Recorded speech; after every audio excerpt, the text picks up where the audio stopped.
قرآن مجید فرقان حمید کی ایک آیت مقدسہ کا حصہ تلاوت کرنے کا شرف حاصل کیا۔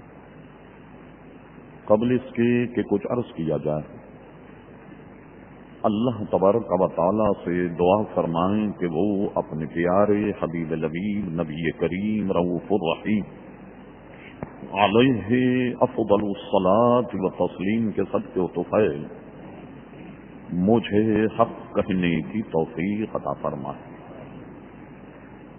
ہم تمام مسلمانوں کو اللہ تبارک و تعالی حق سن کر حق کو قبول کرنے کی اور اس پر عمل کرنے کی توفیق عطا فرمائے۔ ارشاد باری تعالی ہوا انما یخشی اللہ من عبادہ العلماء۔ اے لوگوں اور اے مسلمانوں، تم نے اللہ تبارک و تعالی سے ڈرنے والے یا سب سے زیادہ ڈرنے والے صرف علماء ہیں۔ علم والے لوگ اللہ تبارک و تعالی سے زیادہ ڈرتے ہیں۔ اس کی وجہ یہ ہے کہ جس آدمی میں علم ہو، علم کی وجہ سے معرفت بڑھتی ہے، اور اللہ تبارک و تعالی سے جتنی زیادہ معرفت ہوگی اس کی، جتنا زیادہ اللہ تعالی کو جاننے والا ہو اتنا ہی اللہ تبارک و تعالی سے زیادہ ڈرے گا۔ اور جو شخص اللہ تبارک و تعالی سے جتنا زیادہ ڈرے گا اتنا ہی اللہ تبارک و تعالی کا اس سے قرب حاصل ہوگا۔ یہ آیت میں نے حصول برکت کے لیے آپ کے سامنے بیان کی۔ میں نے مناسب سمجھا کہ اس شعبان کے مہینے میں عموماً ہماری یہاں دارالعلوم اور مدارس میں، شہر میں بھی آپ نے دیکھا ہوگا کہ کئی جگہ پوسٹر آویزاں ہیں، بخاری شریف کا ختم ہوتا ہے۔ یعنی ہمارے یہاں ایک دینی مدارس میں ایک تقریب منعقد ہوتی ہے۔ جب کوئی طالب علم دور حدیث مکمل کر لیتا ہے، یعنی ہماری یہاں کا جو آخری درجہ ہے،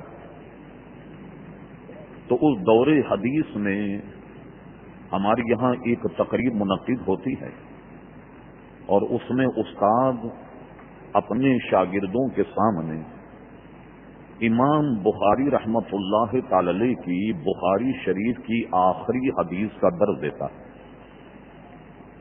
اور اس کے بعد میں وہ تمام طلباء فارغ ہو جاتے ہیں۔ وقت مناسب پر ان کے سر دستار باندھی جاتی ہے۔ یوں امام بخاری رحمت اللہ تعالی علیہ کی یاد میں اور ختم بخاری پر یہ جلسے منعقد ہوتے ہیں۔ اور تقریب ہر دارالعلوم میں ہم نے مناسب سمجھا کہ اس موقع پر امام بخاری رحمت اللہ تعالی علیہ سے برکت حاصل کرنے کے لیے امام بخاری کا تذکرہ کیا جائے۔ اس مناسبت محترم حضرات، امام بخاری رحمت اللہ تعالی علیہ جو معروف صحاح ستہ ہماری یہاں کتابیں ہیں، ان میں کی سب سے معروف اور مشہور کتاب بخاری شریف ہے۔ اس کی تکرار پے در پہ اس کی تلاوت اور اس کو پڑھانے میں اور چھاپنے اور لکھنے میں ایک عرصہ گزر گیا، تو عموماً لوگ صرف بخاری شریف نہیں بلکہ اس کو صحیح بخاری کہتے ہیں۔ لیکن آپ کے ذہن میں یہ بات رہے کہ بخاری شریف کو صحیح کہنے کا یہ مطلب ہرگز نہیں کہ دوسری ساری کتابیں غلط ہیں، ایسا بھی نہیں۔ اور کسی محدث کا کسی حدیث کو صحیح کہنا اور کسی حدیث کو غیر صحیح کہنا تو یہ مطلب نہیں ہے کہ جو سند کے اعتبار سے حدیث صحیح ہے وہی صحیح ہے، اور غیر صحیح کہہ دینے سے معاذ اللہ ہرگز یہ لازم نہیں آتا کہ وہ حدیث غلط ہو یا من گھڑت ہو، بلکہ ہمارے علماء کے نزدیک اس کا درجہ حسن۔ یہ راوی اور راویوں کی جانچ پڑتال کر کے اس کے درجات علماء کرام متعین کرتے ہیں، وقت ہوا ہم اس پر کلام کریں گے۔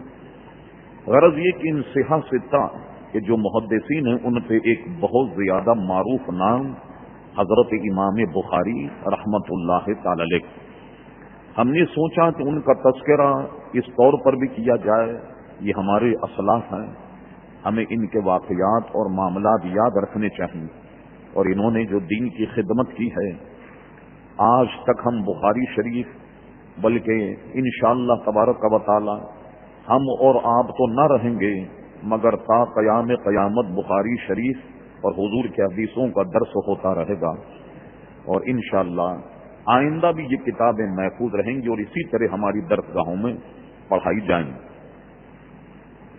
عزیزان گرامی، ایک دور علماء کا یہ تھا کہ اس زمانے میں علماء احادیث مقدسہ کو ایسے ہی یاد کرتے جیسا کہ ایک بچہ قرآن مجید فرقان حمید کو زبانی یاد کرتا ہے، حفظ کرتا ہے۔ تو ایک زمانے تک یہ رواج رہا کہ پوری احادیث مقدسہ علماء زبانی اسے یاد کرتے، ہزاروں حدیثیں ان کی نوکے زبان پر ہوتی۔ یہ اللہ تبارک و تعالیٰ کا کلام کمال ہے کہ جن بندوں کو اللہ تعالیٰ نے منتخب فرمایا اور انہی کو یہ کام سونپا تو قوت حافظہ بھی انہیں ایسا عطا فرمایا کہ کم سے کم یہ کہا جا سکتا ہے، یہ نہیں کہ اللہ تعالیٰ اس بات پر قادر نہیں، لیکن عادتاً ایک جو عادت ہے قدرت، عادتاً اگر ہم دیکھیں تو شاید قیامت تک اب ایسے لوگ پیدا نہیں ہوں گے جنہوں نے پہلے دور میں احادیث مقدسہ یاد کی اور ہم تک پہنچائیں۔ جیسے قرآن کی ایک آیت کو رٹا جاتا ہے، یاد کیا جاتا ہے، اسی طریقے سے ہمارے محدثین اپنے طلباء کو یہ حدیثیں یاد کراتے، انہیں رٹاتے اور خود انہیں بھی وہ تمام حدیثیں یاد تھیں۔ اور آپ کو سن کے تعجب ہوگا، صرف یہی نہیں کہ وہ حدیث کا متن کہ قال نبی صلی اللہ علیہ وسلم، وہ حدیث جن اصحاب سے، جن لوگوں سے مروی ہے، ان کے سارے نام، صرف نام ہی نہیں بلکہ جو حدیث بیان کرنے میں اگر 3 واسطے ہیں، 4 واسطے ہیں، چاروں آدمی کی تحقیق، یہ کون تھا، اس کے والد کا نام کیا تھا، کہاں کا رہنے والا تھا، کہاں پیدا ہوا، کبھی اس پر کوئی الزام تو نہیں لگا، کبھی اس نے کوئی غلط کام تو نہیں کیا، کبھی جھوٹ تو نہیں بولا، جس کو ہم مختصر الفاظ میں کہتے ہیں ثقہ راوی، یعنی اس پر کوئی الزام اور کوئی اس پر ایسی بات منسوب نہیں کی گئی جو عدل یا عدالت کے خلاف۔ امام بخاری رحمت اللہ علیہ خود فرماتے ہیں کہ جب میں نے تاریخ کبیر لکھی، اس کا بھی ہم تعارف کریں گے، فرماتے تاریخ کبیر میں نے اختصار سے کام لیا، ورنہ میں نے جن تاریخ کبیر میں جن اسماء گرامی کا ذکر کیا، میں ان میں کے ہر شخص کو جانتا ہوں کہ وہ کیا تھا، کہاں پیدا ہوا، گویا اس کا بیک گراؤنڈ کیا تھا، ہر ایک کا، اور اس کے بعد ہر ایک کا ایک مشہور قصہ بھی میں جانتا ہوں، یعنی اس آدمی سے متعلق ایک نہ ایک مشہور قصہ بھی مجھے معلوم، لیکن میں نے اختصار سے کام لے کر اور اس کے بعد میں گویا میں نے اپنی اس کتاب کو ترتیب دی گا۔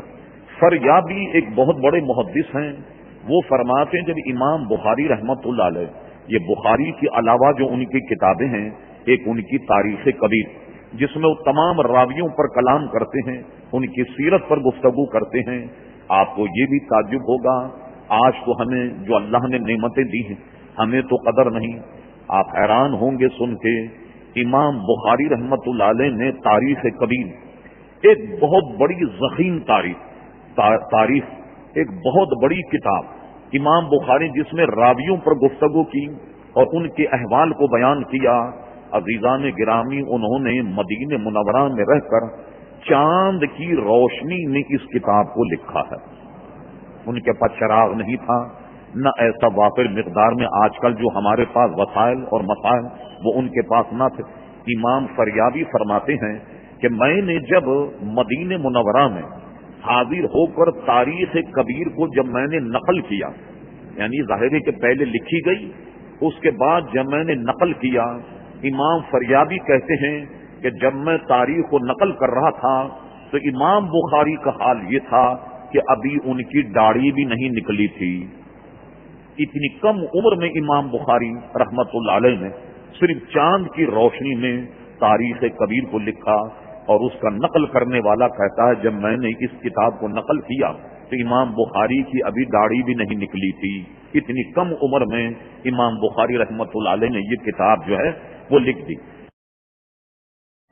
امام بخاری رحمت اللہ علیہ کا نام ہے محمد، اور ان کے والد ماجد کا نام ہے اسماعیل. ان کے والد ماجد کا نام ہے ابراہیم. ان کے والد کا نام ہے مغیرہ جعفی کہا جاتا. علماء سیرت اور سیرت نگار، تذکرہ نگار، مورخین لکھتے ہیں کہ اصل میں یہ جو مغیرہ جعفی تھے یہ مجوسی تھے، اور اس کے بعد وہ اسلام لے آئے. اللہ تبارک و تعالیٰ کو جس سے کام کوئی لینا وہ اسلام لے آئے. اسلام لانے کے بعد پھر یہ سارا سلسلہ چلا. امام بخاری صرف خود ہی عالم نہیں تھے بلکہ ان کے والد ماجد بھی عالم تھے، اور یہ سلسلہ حضرت امام بخاری کو وہ یا یوں کہیے کہ ورثے میں ملا. امام بخاری رحمت اللہ تعالی علیہ قدرت کا انتخاب دیکھیے کہ جب پیدا ہوئے اچھے خاصے پیدا ہوئے اور اچانک آپ کی بینائی چلی گئی. ایک ان کے بھائی تھے، ان کا نام محمد تھا اور ان کا نام احمد اسماعیل تھا. آپ کے ایک بھائی بھی تھے. امام بخاری رحمت اللہ علیہ سے اللہ تبارک و تعالیٰ کو یہ کام لینا، وہ دونوں آنکھوں سے نابینا ہو گئے. والدہ ماجدہ روزانہ رو رو کر دعا کرتی اور عبادت کرنے کے بعد دعا کرتی اور کہتی اے اللہ تبارک و تعالیٰ میرے بیٹی کی آنکھیں بینا فرما دے. اپنے بیٹی کی بینائی کے لیے وہ روز مرہ دعا کر. ان کی دعا میں اتنا خلوص تھا، اتنی للہیت تھی کہ امام بخاری جسے آج لوگ اپنا معیار بناتے ہیں، ہمارا بھی معیار، ہر وقت کہتے ہیں بخاری بخاری بخاری، ان کے علاوہ کسی کو نہیں مانتے. امام اعظم کو خاطر میں نہیں لاتے، اسی طرح امام محمد کو خاطر میں نہیں لاتے، امام ابو یوسف کو خاطر میں نہیں لاتے، احناف کے بڑے بڑے اماموں کو ٹھکرا دیتے. عزیزان گرامی، یہاں تک کہ عبداللہ ابن مبارک جو ہماری یہاں درسی کتابوں میں علماء کے نزدیک یہ امام اعظم کے شاگرد ہیں، حضرت عبداللہ ابن مبارک.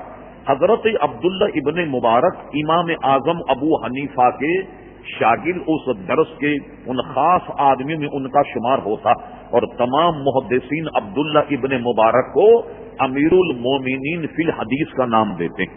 یعنی یہ حدیث کے امیر المومنین ہیں. ان کی کتابوں سے، بڑی معتبر تاریخوں سے ثابت ہے کہ امام بخاری رحمت اللہ علیہ حضرت عبداللہ ابن مبارک کی کتابوں سے بھی استفادہ کیا. غرض یہ کہ جو بخاری بخاری کہتے ہیں اس کو نہیں مانتے، انہیں بھی عقل کے ناخن لینا چاہیے کہ امام بخاری بننے میں روحانیت کا تعلق سنیے کیا. ان کی والدہ نماز پڑھ کر عبادت کر کے ہر وقت اپنے بیٹے کی بینائی کی دعا کرتی. ایک مرتبہ خدا کا کرنا یہ ہوا، علامہ ابن حجر نے لکھا حضرت امام بخاری کی والدہ ماجدہ نے حضرت ابراہیم علیہ السلام کو خواب میں دیکھا. حضرت ابراہیم علیہ السلام ان کے خواب میں تشریف لائے اور امام بخاری کی والدہ سے کہا کہ خوش ہو جاؤ، اللہ تبارک و تعالیٰ نے تمہاری دعا سن لی اور تمہارا بیٹا بینا ہو گیا اور بینا ہو جائے گا. رات میں یہ خواب دیکھ کر بہت خوش ہوئی. جب صبح اٹھی تو امام بخاری رحمت اللہ علیہ بینا ہو چکے. آنکھوں کی بینائی واپس آ گئی. حضرت ابراہیم علیہ السلام کی بشارت اور ان کی یہ دعا. امام بخاری رحمت اللہ تعالی نے بچپن ہی سے تحصیل علم کا سلسلہ عزیزان گرامی شروع کر دیا. اور اس کے بعد میں اب ان کا میلان، ان کا رجحان احادیث مقدسہ کے حفظ کی جانب جب ہوا تو امام بخاری نے اس زمانے میں شاید مشکل ہی سے کوئی شہر چھوڑا ہوگا کہ جہاں نہایت لائق اور فائق استاد ہوں حدیث کے، اور ان سے امام بخاری نے اکتساب فیض نہ کیا ہو۔ انہوں نے کتنے بزرگوں سے اکتساب فیض کیا؟ عزیزان گرامی، ایک مرتبہ امام بخاری رحمت اللہ علیہ کو کچھ مشائخ اور احادیث کے جو امام تھے انہوں نے ایک مرتبہ گھیر لی۔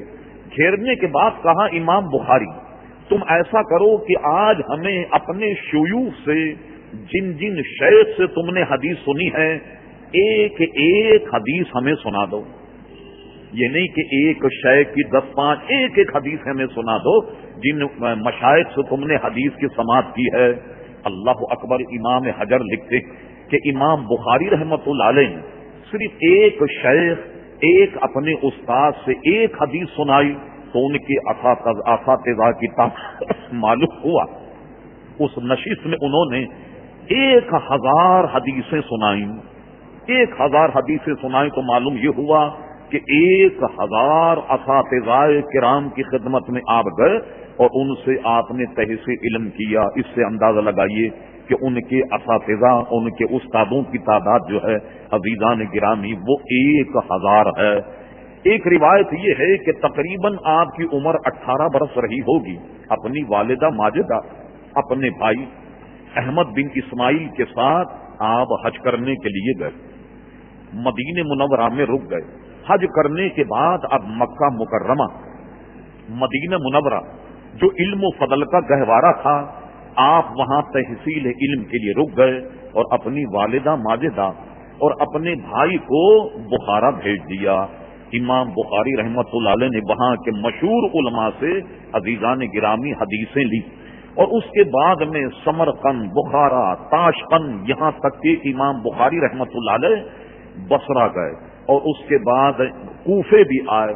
ساری دنیا میں جو جو اس وقت مرکز مانے جاتے علوم دینیہ، امام بخاری نے ہر دروازہ کھٹکھٹایا، اور احادیث مقدسہ میں وہ اتنے منج گئے کہ ہم نے تاریخ میں ایک واقعہ پڑھا، وہ اپنے زمانے کے مشہور کسی شیخ سے بالکل بچپن تھا، وہ ملنے کے لیے گئے، اور ملنے کے بعد جب یہ وہاں تھوڑی دیر بیٹھ کر چلے گئے، اس شیخ سے ایک مہمان ملنے کے لیے آئے۔ وہ شیخ کافی افسوس من لگے، افسوس کہ تم بہت دیر میں آئے، اگر تھوڑا سا تم پہلے آ جاتے تو میں تمہیں ایک ایسے بچے کی زیارت کراتا کہ جس کو 70,000 حدیثیں یاد، 70,000 حدیثیں یاد۔ اس کا اشتیاق بڑھ گیا اس شخص کا۔ انہوں کا وہ بچہ کون سا ہے؟ انہوں نے امام بخاری کے حالات اور ان کا کچھ عطا پتہ اور ان کا کچھ حلیہ بتایا۔ یہ ایسے شائق تھے کہ امام بخاری کو تلاش کرنے کے لیے نکلے اور امام بخاری کو پا لیا۔ فرما، کیا وہ تم ہی ہو جس کے متعلق میں نے یہ سنا کہ تم میں 70,000 حدیثیں یاد؟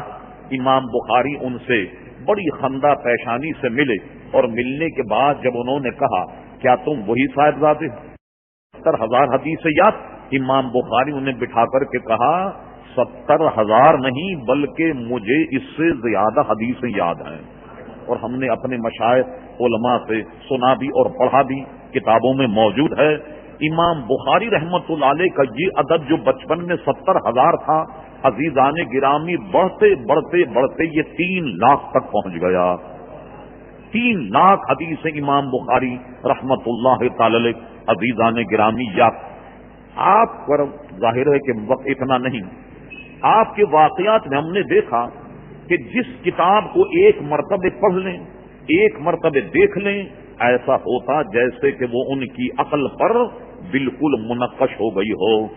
آپ جو حدیث سنتے اس کو ایسے یاد کرتے کہ اس کی کئی مثالیں دی جا سکتی ہیں کہ ایک موقع پر آپ بحیثیت طالب علم ایک درسگاہ میں لوگوں کو دیکھا کہ وہ روزانہ اپنے شیخ سے حدیثیں لکھتے، روزانہ لکھتے، اور امام بخاری سے کہتے، تم عجیب آدمی کہ تم حدیثیں نہیں لکھتے، کیا معاملہ؟ امام بخاری نے ناچار اور مجبوری ان کو جواب دینے کے لیے فرما، اچھا یہ بتاؤ کہ تم نے کتنے دن پڑھا؟ ان کا 15 دن پڑھا۔ کہنے لگے بیٹھ جاؤ میرے سامنے حدیثیں لے کر۔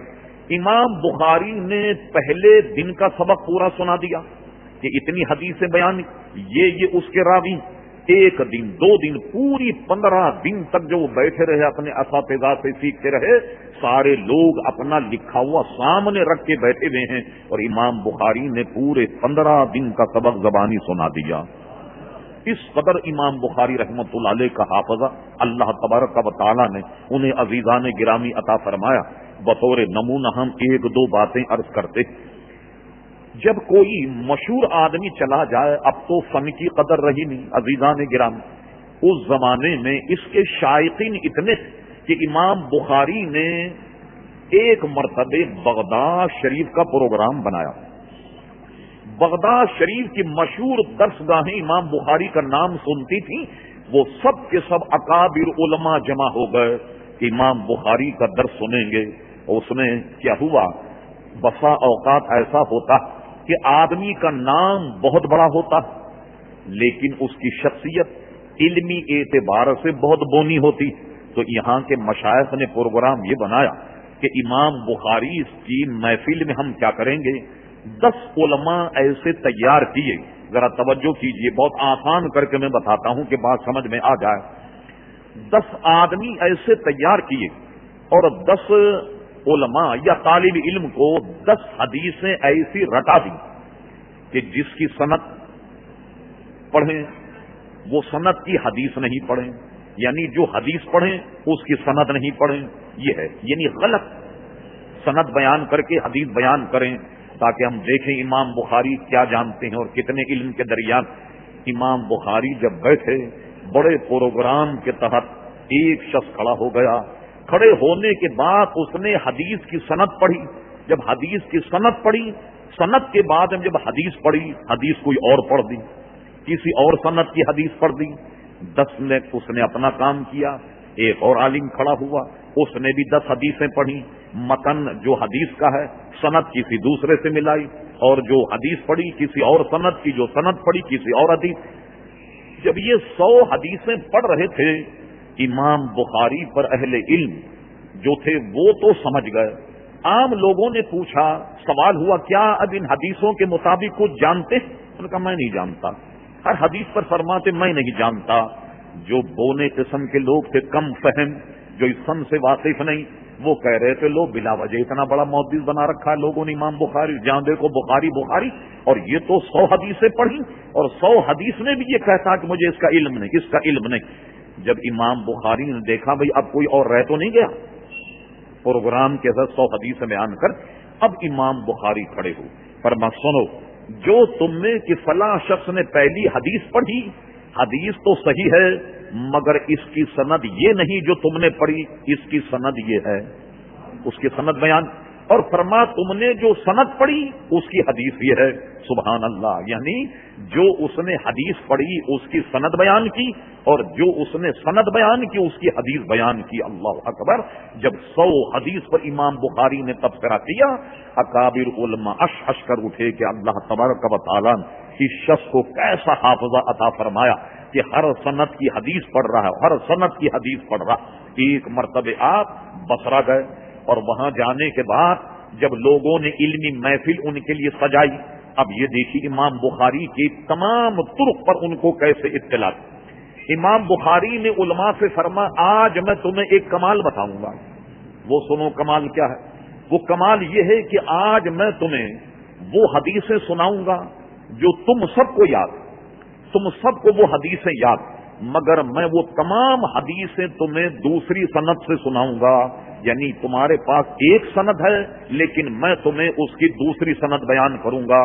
امام بخاری رحمت اللہ علیہ نے وہاں علماء کے مجمع میں سارے علاقے اس میں جتنی حدیثیں معروف اور مشہور تھیں ان کو اس حدیث سے نہیں، اس سند سے نہیں جو سند ان کے پاس تھی، دوسری سند سے انہیں تمام حدیثیں سنائیں اور علماء کو بتایا کہ تم جن راویوں سے روایت کرتے ہو تمہارے علاوہ یہ حدیث ان راویوں سے بھی مروی ہے۔ لوگ ان کا حافظہ اور ان کا کمال دیکھ کر کے سخت دنگ اور عزیزان گرامی حیران رہ گئے۔ ایسا رب تعالیٰ نے حافظہ حضرت امام بخاری رحمت اللہ تعالی کو عزیزان گرامی عطا فرمایا۔ امام بخاری کی اور چند باتیں تاکہ ان کے کوئی سیرت کی عزیزان گرامی تکمیل ہو جائے. امام بخاری کے والد ماجد بہت مالدار آدمی، کوئی غریب آدمی نہیں، نہایت مالدار آدمی. ایک راوی کہتے ہیں جب امام بخاری کے والد ماجد جو بہت بڑے مالدار آدمی تھے، ان کے وصال کا وقت جب قریب آیا تو امام بخاری کے والد نے تمام لوگوں سے کہا، لوگوں سنو، میرے پاس جتنی دولت ہے قسم خدا کی اس میں ایک پیسہ بھی ناجائز نہیں، یہ سب کے سب حلال اور طیب رقم ہے جو میرے پاس.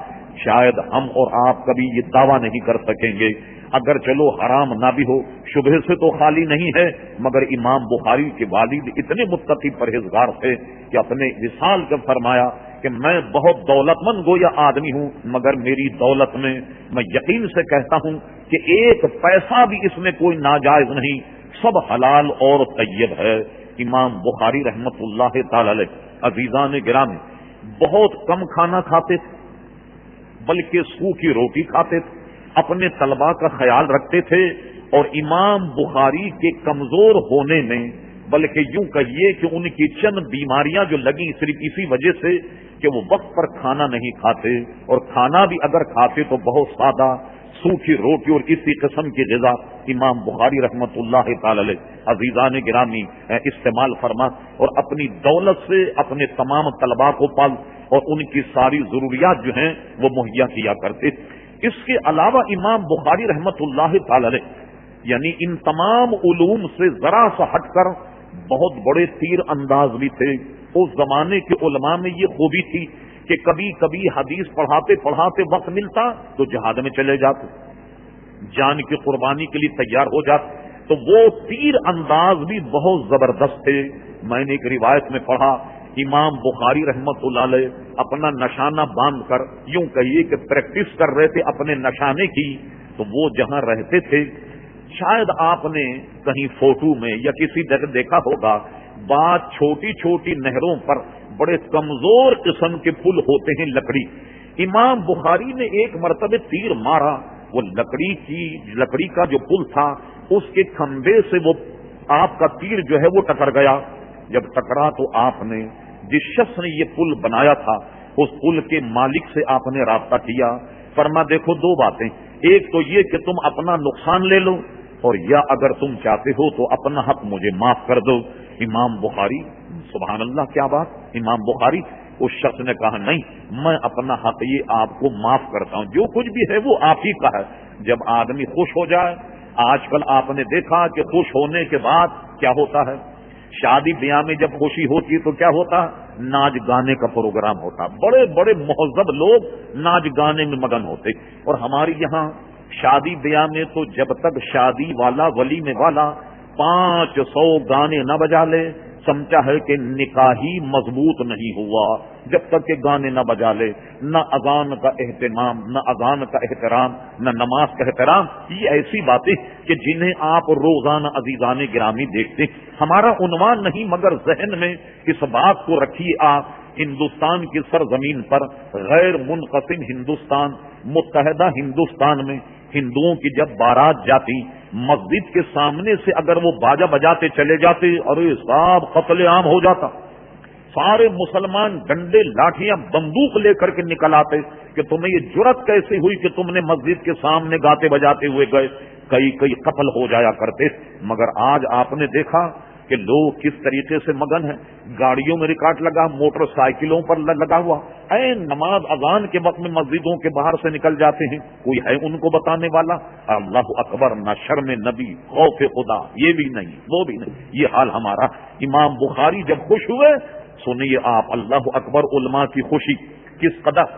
جب اس نے اپنا حق معاف کر دیا تو آپ نے کئی 100 درم خیرات کیے، اور خیرات کرنے کے بعد فرمایا طلباء سے کہ آج سب جمع ہو جاؤ، آج ہم اس خوشی میں کہ ہم نے جو پل پر تیر مارا وہ ٹوٹا اور پل کے مالک نے حق اپنا معاف کر دیا، تو آج میں تمہیں اپنے پیارے مصطفیٰ کی خوشی میں کئی 100 حدیثیں سناؤں گا.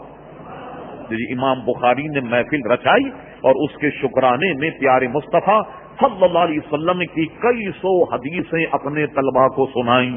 تو آپ نے دیکھا ان کے خوشی کا کیسا گویا معاملہ تھا، کس طریقے سے وہ خوشی منایا کرتے تھے. یہ امام بخاری رحمت اللہ تعالی. امام بخاری فرماتے میں کتنا ان کا میں نے عرض کیا حافظہ کتنا قوی. امام بخاری نے مکہ مکرمہ، مدینہ منورہ، سمرقند، بخارا، تاشقند، یہ سب وہ ریاستیں ہیں جو روسی ریاستیں، ان تمام کا دورہ کیا. بصرہ گئے، بغداد گئے. خود امام بخاری اعتراف کرتے ہیں کہ حدیث کے اخذ کرنے سے میں جتنی مرتبے کوفے گیا مجھے یاد نہیں کہ میں کتنی مرتبے کوفے گیا. اب سنیے ایک بات اور، امام بخاری رحمت اللہ علیہ کی ولادت ہے 194 ہجری. 194 ہجری میں یہ پیدا ہوئے، 256 میں انتقال ہوا، 63 برس آپ کی عمر ہے. امام اعظم ابو حنیفہ کا وصال ٹھیک 150 برس کی عمر میں ہوا. 150 برس گویا 150 سال. 150 سن میں امام اعظم کا وصال ہوا. امام اعظم کا جس دن وصال ہوا وہی تاریخ امام شافعی کی پیدائش کی ہے. سن 150 میں امام اعظم کا وصال ہوا، سن 150 ہجری ہی امام شافعی کی گویا ولادت ہے. تو حضرت امام اعظم کے وصال کے تقریباً 80 سال یا اس سے بھی زائد یا کم وہ تھے. امام اعظم تو دنیا سے چلے گئے، امام بخاری کوفے کیا لینے کے لیے گئے؟ معلوم ہوا کہ امام اعظم دنیا سے چلے گئے مگر امام اعظم کا علم و فضل کوفے میں الحمدللہ اپنی آب و تاب کے ساتھ جاری اور ساری تھا. اہل علم جانتے ہیں کہ امام بخاری نے اپنی بخاری میں کہیں کہیں وہ حدیث بیان کی کہ جس کے سارے راوی کوفی ہیں. یعنی اگر آپ دیکھیں تو ان میں سارے راوی امام اعظم ابو حنیفہ رضی اللہ عنہ کے آپ کو شاگرد ملیں گے. تو امام اعظم کے بہت بعد کا دور حضرت امام بخاری رحمت اللہ علیہ کا ہے. تو یہ عرض کروں گا کہ خود امام اعظم اور ان کے شاگردوں سے امام بخاری نے اکتساب فیض کیا. کئی نام میں گنا سکتا ہوں، مشہور نام حضرت عبداللہ ابن مبارک رضی اللہ عنہ کا ہے جو امام اعظم ابو حنیفہ کے عزیزان گرامی وہ شاگرد تھے. اب دیکھیے آج کل کے غیر مقلد اہل حدیث، بڑی عجیب بات، امام بخاری کو تو مانتے، امام اعظم کو نہیں مانتے، امام محمد کو نہیں مانتے، امام ابو یوسف کو نہیں مانتے. لیجیے آپ حضرت علامہ تاج الدین سبکی رحمت اللہ علیہ، شافعیوں کے بہت بڑے امام، علامہ تاج الدین سبکی نے امام بخاری رحمت اللہ علیہ کے لیے نقل یہ کیا کہ امام بخاری شافعی مذہب رکھتے تھے. وجہ ہے کہ انہوں نے اپنی بخاری میں شافعی مذہب پر جو حدیثیں ہیں ان کا خاص اہتمام انصرام کیا ہے بخاری شریف میں بیان کرنے میں.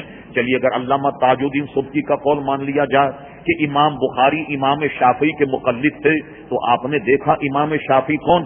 حضرت امام شافعی رضی اللہ تعالیٰ عنہ امام محمد کے شاگرد ہیں، اور امام محمد امام اعظم ابو حنیفہ کے شاگرد ہیں. ایک انگریز کا قول میں نے پڑھا، کبھی ضرورت ہو تو میرے پاس حوالہ الحمدللہ اس کا نوٹ ہے. ایک انگریز نے لکھا امام اعظم کے شاگرد امام محمد کے شاگرد امام شافعی. امام محمد کی 999 تصنیف ہے، 999 انہوں نے کتاب لکھی. کچھ اور دن زندہ رہ جاتے تو ظاہر ہے کہ 1000 عدد مکمل ہو جاتے. انگریز یہ کہتا ہے کہ امام محمد اپنے وقت میں اگر یہ کہتے کہ میں نبی ہوں، اور لوگ ان سے کہتے ہر نبی کا تو کمال ہوتا ہے، کوئی معجزہ دکھائیے، کوئی کمال دکھائیے، تو انگریز کہتا ہے کہ اگر امام محمد نبوت کا دعویٰ کر لے اور کوئی نشانی مانتا تو اپنی 999 تصنیف اگر سامنے رکھ دیتے تو لوگ ان کو نبی مان لیتے. چونکہ انگریز تھا اس کو تو ختم نبوت کا مسئلہ معلوم نہیں. کوئی کمال خواہ کتنا ہی بڑا کمال ہو لیکن درجے نبوت کو اب نہیں پہنچ سکتا کہ نبوت ختم ہو گئی، لا نبی آبادی، فرما اب میرے بعد کوئی نبی اس دنیا میں نہیں آئے گا. یہ ان کے شاگرد کی عظمت، اور وہ حضرت امام شافعی کے استاد ہیں. امام شافعی کے استاد ہیں. یہ کس کے شاگرد ہیں امام شافعی؟ امام محمد.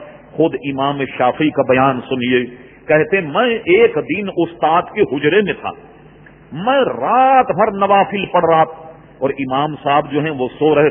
کبھی کبھی بچوں میں طلباء میں ہم لوگوں میں بھی کبھی کبھی یہ شیطان وسوسے ڈالتا امام شافعی یہ سمجھ رہے لو گویا شاگرد تو رات بھر نفل پڑھ رہا ہے اور استاد صاحب آرام سے سو رہے ہیں.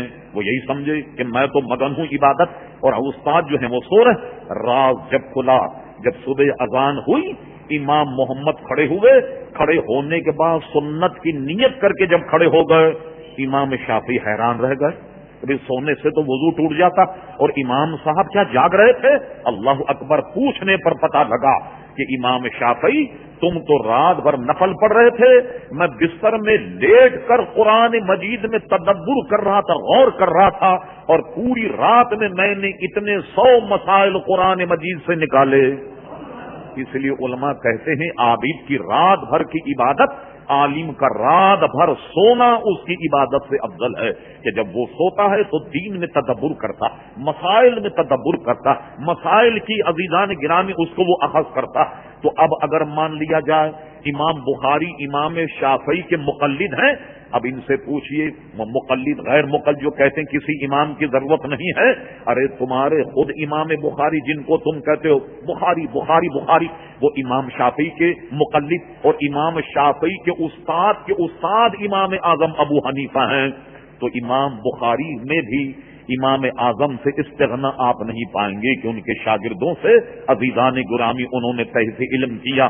عزیزان گرامی بڑے بڑے اکابر علماء کے ساتھ لوگوں نے بہت بڑا سلوک کیا، برا سلوک کیا، جسے آج ہم پڑھتے ہیں تو کلیجہ منہ کو آتا.